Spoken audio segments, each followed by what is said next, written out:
今年日本嘅天氣特別暖，櫻花亦都開得特別燦爛。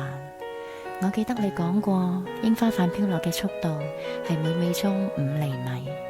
你覺得好浪漫，好想同我去日本睇一次櫻花。我留你無聊，所以一直都冇同你去。所有人都好羨慕我，可以有一個好似你咁錫我嘅男朋友。無論我對你點過分，呢2年嚟你都冇對我發過脾氣。事實上喺你身上，我真係揾唔到任何缺點。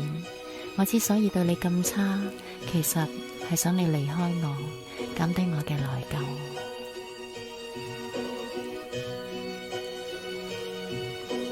動情沒顧忌，每天也對你出氣，以放縱心理去治癒舊傷悲。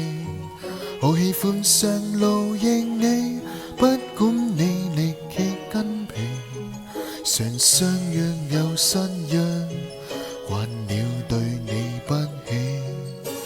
你因未算你，我雙眼會放冰氣，抱歉似傷你，只好說欠運氣，也不想長期令你歸家會夜也心死，願我這創傷不會是無期。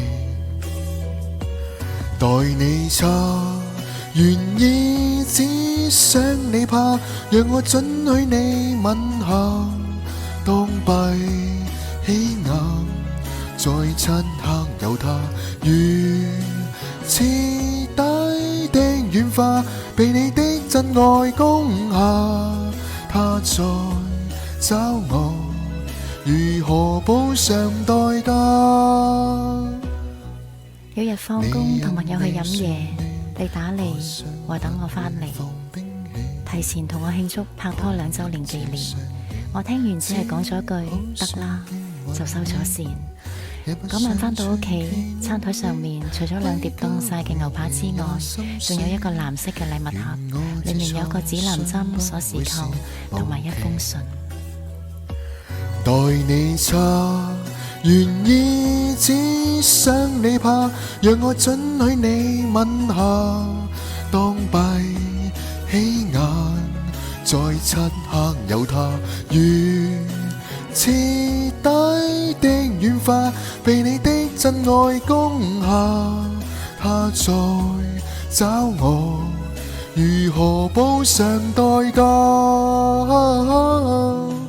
其實我都知呼喝你是錯，為了他逃避孤單的手碰我，待你好，什麼的聲音太清楚，就如他很憎我，我內疚，其實我很錯。紅前公園真係好大，嚟睇櫻花嘅人特別多，大部分都係情侶。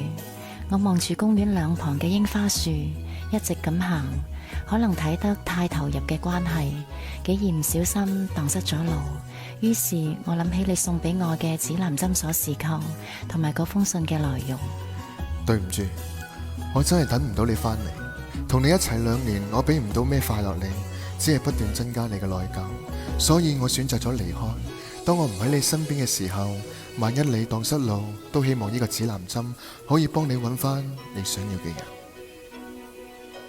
呢個時候，一陣風吹過，我終於親眼見到一堆粉紅色嘅櫻花瓣喺我面前飄落嚟。原來呢個情景真係好靚，好浪漫。可以嘅話，我好想親口話你知，原來櫻花瓣飄落嚟嘅速度真係好似你講咁嘅，每秒鐘5厘米。但係比我嘅眼淚流落嚟嘅速度慢得多。呢一刻，我終於知道我真正愛嘅人係邊個。